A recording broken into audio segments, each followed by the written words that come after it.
Oi, leitores, tudo bem com vocês? Sejam muito bem-vindos a mais um vídeo aqui do canal. O meu nome é Raíssa e hoje a gente vai conferir tudo que eu li no mês de abril de 2023. Gente, eu tô até um pouquinho emocionada porque o primeiro vídeo que eu gravei aqui pro canal foram as leituras de abril do ano passado. Então o canal aí tá perto de completar um aninho de existência e eu tô muito feliz. E você podia me dar um presente, que é se inscrever aqui embaixo. Eu tô com a meta de até o final do ano bater 1000 inscritos, pelo menos, então se você puder me ajudar, eu vou agradecer muito. E se você já for inscrito, muito obrigado por estar aqui desde o comecinho. Mas bora lá então para as minhas leituras. No final de março, eu li 2 clássicos e uma fanfic de Draco e Hermione, né? Como vocês puderam ver no vídeo do mês passado. E aí eu tava com a cabeça meio cheia, porque a fanfic eu li em inglês e foi uma fanfic bem longa. E os clássicos também não foram super fluidos, então eu decidi começar o mês com um livro bem de boinha de ler, que foi A Razão do Amor, da Ellie Hazelwood. Pra quem não sabe, a Ellie Hazelwood é a mesma escritora de A Hipótese do Amor, que eu amei muito. Eu acho que eu li em setembro do ano passado A Hipótese do Amor, e eu, assim, fiquei apaixonada. Não tinha mais lido nada da autora, além do capítulo extra de A Hipótese do Amor, né, que acabou sendo lançado pela editora aqui no Brasil. E aí, esse livrinho entrou na promoção eu já nem lembro mais o que era, se era Semana do Consumidor. Entrou em promoção na Semana do Consumidor, eu aproveitei porque ele tava sempre com preço um pouquinho alto e aí eu paguei bem baratinho. E eu engoli esse livro, gente. Eu adoro essa ambientação que a Ellie faz de universidade, sabe? De pesquisa. E a nossa protagonista aqui, a Bee, ela é neurocientista e ela é convidada pela NASA para participar da construção de uns capacetes para astronautas, né? Que tem o objetivo de diminuir o tempo de reação deles. Então isso vai fazer com que as viagens espaciais sejam mais precisas e, caso aconteça alguma coisa ruim, né, o tempo de reação deles seja quase nulo e eles consigam lidar com a situação de uma forma melhor. Só que o que acontece? Ela descobre que o co-líder desse mesmo projeto é um engenheiro que ela fez doutorado com ele, né, fez algumas matérias do doutorado com ele, que eles já não se suportavam desde aquela época, né? E aí ela vai ficar tipo assim, puta merda, né? O maior projeto da minha vida, eu vou ter que lidar com esse babaca. Então é um Enemies to Lovers, tá? O melhor trope ever, tá? Para livros de romance, pelo menos na minha opinião. E aqui gente, é um livro super divertido. Eu adoro as protagonistas da Ellie Hazelwood, mas a Bea, ela é muito engraçada. Esse livro, ele tem um tom de brincadeira e de bom humor um pouco diferente de A Hipótese do Amor. No A Hipótese do Amor era muito vergonha alheia, assim, né? Muitas das situações, mas aqui já é uma coisa de ironia, de sarcasmo que tem dentro da escrita e eu achei muito engraçado, muito divertido. Aqui ele vai seguir, sim, a mesma formulinha ali de A Hipótese do Amor. Eles vão se conhecendo, aí eles vão descobrindo, né, que sentem coisas um pelo outro, aquela coisa toda. E aí lá no finalmente do livro vai acontecer uma coisa mais pesada, né, que vai acabar desenrolando aí pro final. Então é a mesma fórmula, tá? Só que eu gosto de como a Ellie Hazelwood, ela escreve clichês de formas que funcionem, né? Que a gente não fica revirando o olho. Então eu me diverti muito aqui. As cenas são mais picantes que A Hipótese do Amor. E A Hipótese do Amor tem uma cena só, né?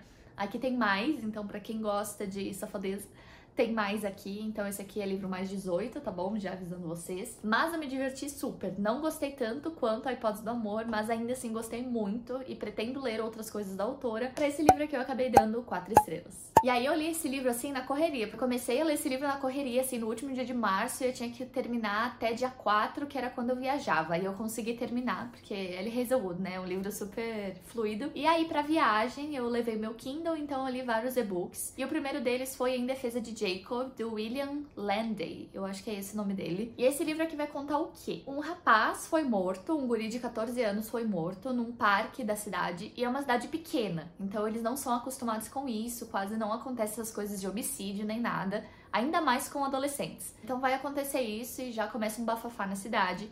E quem é o procurador é o pai do Jacob. E aí, pra vocês entenderem. E aí, eles vão investigando o caso pra ver quem matou esse guri. E algumas pistas acabam levando ao Jacob. Então, o pai é afastado do caso, obviamente, porque ele é pai do menino, né? E as coisas vão se desenrolando. E aí, esse é o X da questão. Porque o pai vai ser o advogado do filho, né? Ele e um outro cara, eles vão fazer a defesa do filho dele, do Jacob. E aí vai ficar naquela coisa. Será que o Jacob realmente matou esse menino ou não? Ele é inocente ou ele é culpado? Então o livro vai girar em torno disso. Pra quem gosta de séries policiais, assim, de júri, vai amar esse livro, porque ele conta ele vai se revezando entre o momento do júri, né, esse momento tete a tete aí dos advogados, das testemunhas, ali no momento do julgamento, e também cenas do passado, quando as coisas estavam acontecendo. Então é bem legal porque os capítulos vão se intercalando ali e aqui. Eu achei que esse livro teve um ritmo interessante, só que no meio dele ele fica um pouquinho monótono. E aí lá no final, nos últimos 20%, ele fica assim, frenético, você não sabe o que tá acontecendo. Tanta coisa que vai acontecendo, é muito bom. E eu gostei desse livro, eu achei que o autor soube prender bem. E tem final aberto, já aviso, tá? E o final aberto, pra mim, foi bom. Tá? Pra esse livro eu dei 4 estrelas também. Ele não foi incrível porque não sei se foi a escrita do autor que me afastou um pouquinho ou se foi realmente essa parte de júri. Eu não sou tão fã assim, sabe? Tipo, pra quem gosta de Lei e Ordem vai gostar muito, porque mostra bem essa parte, tá? Então, assim, foi um livro que eu gostei pra caramba, não amei, mas é legal porque é o pai que narra o livro inteiro. Então tu só vai vendo as coisas na visão dele e como que ele tá enxergando toda essa situação, como que ele e a mulher dele estão lidando com isso e tal. Então, assim, é muito interessante, o final é bem bom. Então eu recomendo aí pra quem curte. Tem série também, tá? Se você não tem interesse em ler o livro, mas gostaria de conhecer a história, tem a série, tá? Nunca assisti, não sei se é fiel nem nada. Mas uma amiga minha disse que é nesse mesmo padrão do livro, tá? De júri e tudo mais. Ele pode ser um pouquinho cansativo, porque ele usa termos do direito. Então, como ele mostra aquele dia a dia ali, na hora do julgamento, vai ter algumas palavras mais difíceis, tá? Então talvez seja isso que causa um afastamento. Se tu é da área ou se tu gosta muito, né, desse tipo de livro, tu vai gostar mais que eu até. Aí depois de Em Defesa de Jacob, eu li É Assim Que Começa, da Colleen Hoover. Pra quem não sabe, É Assim Que Começa é a continuação de É Assim Que Acaba. Sim, eu sei, é uma bagunça esses títulos, mas é desse jeito. E o É Assim Que Começa é exatamente, ele começa exatamente onde o É Assim Que Acaba termina. Não, tá certo. Então é uma continuação direta. A escrita da Colleen Hoover aqui tá uma delícia. E eu gostei como ela continuou nesse livro a relevância do assunto principal do É Assim Que Acaba, que é a violência doméstica. Então, ela não... Como é que eu vou dizer? Ela não suavizou o tema aqui por ser uma continuação. É basicamente um fanservice isso aqui, né? E eu gostei como ela retratou a seriedade do tema ainda aqui. A escrita dela tá muito boa. E aqui a gente reveza entre o ponto de vista da Lily e do Atlas. Então é legal ver que reveza esses pontos de vista. Só que assim, precisava dessa continuação? Não, tá? Ela não agrega em nada. É simplesmente pra quem não gostou, digamos assim, do final aberto do primeiro livro e gostaria de saber o que aconteceu com os personagens. Eu não me importo, eu não acho que autor nenhum, na verdade, tem obrigação de falar tudo o que aconteceu com os personagens depois do arco do livro principal. Eu não me incomodo com finais abertos, mas tem gente que não gosta. E aí ela fez esse livro aqui, realmente, depois que o livro estourou no TikTok, aumentou as vendas e tal. Só que não precisava, porque não te agrega em muita coisa, você só vai realmente ver a história deles. E é obviamente que pra não ficar tão sem sal nem açúcar, o livro, ela acaba enfiando um dramalhão ali no meio, como sempre, né? Já é praxe da Colleen Hoover enfiar um drama, uma questão familiar, alguma coisa assim. Então, foi um livro que eu li rápido, que eu curti, mas ele não é incrível, ele não... Sabe, não tem o mesmo peso que É Assim Que Começa nunca na vida. Então eu acabei dando 3,5 estrelas pra esse livro porque realmente não precisava, é aquele enredo meio morno, assim, sabe? Eu achei ok, mas realmente é aquela continuação que se não existisse não me faria falta, entendeu?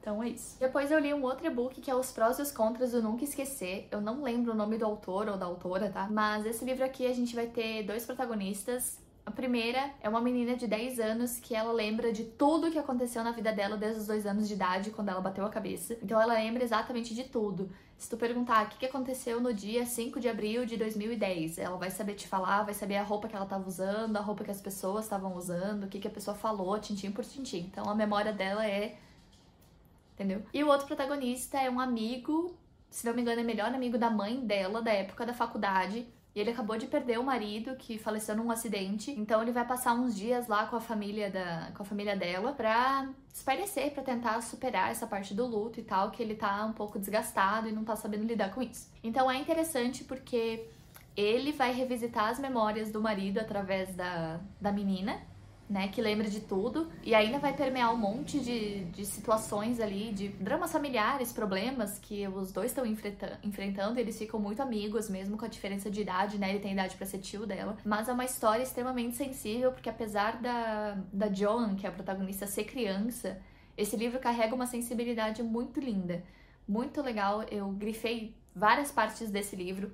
Ele não é um livro incrível, assim, que vai mudar a tua vida, mas com certeza vai te fazer ter uma sensibilidade, um olhar diferente sobre lembrança, sobre vida. É muito interessante como que ele conseguiu fazer dois personagens totalmente diferentes terem uma história tão legal juntos. Então eu gostei muito disso no livro. É um livro que vai te fazer refletir muito, a linguagem é super tranquila e também vai ter isso de revezar os pontos de vista dos dois personagens. Então é um livro super dinâmico, os capítulos são curtinhos e eu gostei muito. Não é um livro muito conhecido. Eu lembro que eu comprei numa promoção porque o Vitor Almeida falou bem desse livro um tempo atrás, que ele tinha gostado muito. E eu reitero aqui a indicação, é um livro bem legal, eu dei 4 estrelas. Foi um livro que me marcou de um jeito bem legal e eu recomendo pra vocês. Depois dos prós e contras de Nunca Esquecer, eu fiz o meu desafio do mês de abril, que era ler uma duologia ou uma saga completa nesse mês. E aí eu li a duologia Monstros da Violência, da Victoria Schwab, e o primeiro livro é esse aqui, A Melodia Feroz. Então, o que são os monstros da violência? Basicamente, nesse mundo aqui, a gente vai ter uma cidade, a Vera Cidade, que é uma cidade bem grande, que se dividiu em duas, onde a cidade norte é governada por um cara muito rico, muito poderoso, que fala assim, olha, a gente pode te proteger dos monstros contanto que você pague. Então eles fingem uma certa normalidade em relação aos monstros, mas são apenas pessoas que conseguem pagar pela proteção desse ricaço que é o líder da cidade. E na cidade sul, a gente tem, digamos assim, a resistência, que são pessoas comuns que querem lutar contra os monstros e lutar contra essa, entre aspas, ditadura e tentar viver a vida normal aí. E os nossos dois protagonistas, cada um é filho de um desses líderes. Então a Kate, ela é filha do cara da cidade norte e o August, ele é filho do líder da cidade sul. O August, ele tem que entrar na escola onde ela estuda pra dar uma vigiada nela. Porque assim, a cidade tá em paz por enquanto, tá dividida, mas tá em paz. Eles lutam contra os monstros lá, mas tá tudo certo. Só que eles acham que o cara da cidade norte, que eu esqueci o nome dele, vai acabar com esse período de paz. Então o plano deles era basicamente assim, olha, se ele quebrar o tratado, a gente sequestra a filha dele e usa de moeda de troca. Então é basicamente isso. Só que aí um monte de treta vai acontecer. E por que é monstros da violência? Porque esses monstros surgem através de uma coisa que eles chamaram de fenômeno, que foi quando coisas violentas que acontecem acabam gerando esses monstros. Então aqui nós temos 3 tipos de monstros: Maokais, Sunais e Corsais. Eu não lembro qual que é qual exatamente aqui falando, mas se não me engano, os corsais, eles vêm de coisas, ações violentas, mas que não necessariamente geram mortes. Um roubo, um ataque que tem violência, mas que não matou ninguém, gera um corsal. E se não me engano, os corsais comem sangue. Aí tem os maokais, que aí sim é quando tem um homicídio violento, aí eles surgem desse homicídio. Aí, se não me engano, eles comem carne humana. E os sunais, que aí eles já são bem raros e eles surgem quando acontece um ataque, tipo um holocausto, alguma coisa generalizada. Então, um grande atentado terrorista ou um suicídio coletivo, enfim, aí eles surgem a partir disso, eles são bem mais raros. E aí eles comem energia vital das pessoas, então basicamente eles comem almas, eles não comem corpos, tá? Então tem toda essa dinâmica aí. Esse livro aqui é uma fantasia, então, né, só que ele é mais infanto-juvenil, assim, mais jovem. Ele tem sua carga de violência, mas para por aí, não é tão violento e também não tem romance no sentido mais pesado. Então é muito tranquilo de ler. Eu gostei bastante desse primeiro livro, ele é um livro bem dinâmico, tem capítulos curtos, a gente também fica revezando o ponto de vista entre os dois personagens aqui. E o enredo vai crescendo, e assim, eu acho que esse livro não precisava de uma continuação. Ele é uma duologia, mas eu acho que o final dele fechou muito bem a história e ficou um final aberto, condizente com o universo que a Victoria Schwab criou aqui, que não é um universo tão complexo assim, que a gente precisa de 1001 respostas, sabe? Então, eu gostei do livro, eu não amei, eu não consegui me apegar tanto assim aos personagens, sabe? E uma coisa engraçada é que eu não acho que o nome do August combina com ele. Fazia muito tempo que isso não acontecia, daí eu não consegui linkar o nome do personagem com o personagem em si. A última vez que tinha acontecido isso foi com o Divergente, né, com o Tobias, que pelo amor de Deus. E eu acabei dando 3,5 estrelas pra esse livro. Eu gostei, mas não achei incrível. De todos os livros da Victoria Schwab que eu já li, esse eu acho que é o que eu menos gostei. E aí a gente tem a sequência que também não precisava existir, que é do Ed Sombrio. Ele é bem maiorzinho, assim, ele tem umas 100 e poucas páginas a mais que o primeiro livro, então também isso já me cansou um pouco, porque já não precisava existir isso aqui, e aí ela fez uma continuação maior que o primeiro livro. E aqui a gente tem uma continuação que não é direta, a gente tem um time skip aí de uns 6 meses entre um livro e outro. Eu achei que ela criou personagens novos no começo do livro que não serviram pra mais nada. Eu gostaria de ter tê-los visto mais vezes ao longo do livro, mas foi só ali pra uma introdução, pra depois começar o enredo principal. Então, eu não vi sentido daqueles personagens existirem, sabe? Porque eu gostei da dinâmica deles, mas ela não explorou isso. E aqui acontece um monte de coisinhas, assim, que já são esperadas. E o final, eu não gostei. Então eu acabei dando 3 estrelas pra esse livro, porque a escrita dela é boa. Eu achei que teve umas questões interessantes, mas no geral, assim, eu não gostei tanto do livro, não. Tá? Então eu acho que é uma outra continuação que não precisava ter existido. E aí, pra finalizar o mês, eu acabei optando por ler outra fanfic. E assim, eu não tinha superado ainda Manacled, que eu li mês passado. Então eu fiquei com aquela coisa do tipo, ai, não vou começar outra logo em seguida, porque senão ou eu vou viciar e não vou querer mais ler livro nenhum, igual aconteceu com a Nick mesmo. E eu tava tão apegada que eu não queria, entre aspas, ler outra coisa parecida, sabe? Então eu acabei esperando um tempo, basicamente um mês aí entre uma fanfic e outra. E aí eu escolhi ler uma fanfic menor, tá? Porque Manacled era bem longa, ela tinha mais de 150 mil palavras, ela tinha mais de 1.500 páginas. Então ela era uma fanfic bem longa.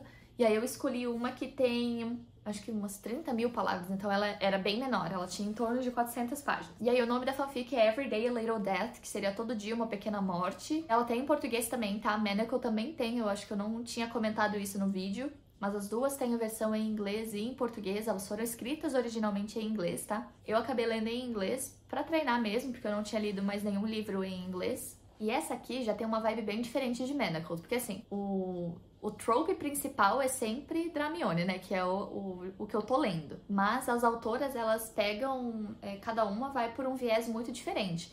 Então, em Manacled, a gente já tinha passado pela guerra e o Voldemort tinha ganho, né? E aí Hogwarts tava detonada e aí um monte de gente tinha morrido. Então, era um enredo muito mais pesado, denso e complexo. Essa que eu li... Já aconteceu a guerra também, só que os bonzinhos venceram. Tá um clima bem de paz, assim, sabe? Bem tranquilo. Apesar de a guerra ter acontecido, dá pra ver que foi mais de boa, tá? Se eu posso dizer isso. Mas é a vibe que o livro passa. E aqui eles estão no 8º ano de Hogwarts, tá? Então a guerra acabou, eles voltaram pra Hogwarts pra finalizar os estudos, né? E fazer aqueles testes lá que tem no 8º ano. Essa fanfic aqui, gente, é pra quem gosta de fanfic mais 18 mesmo, tá?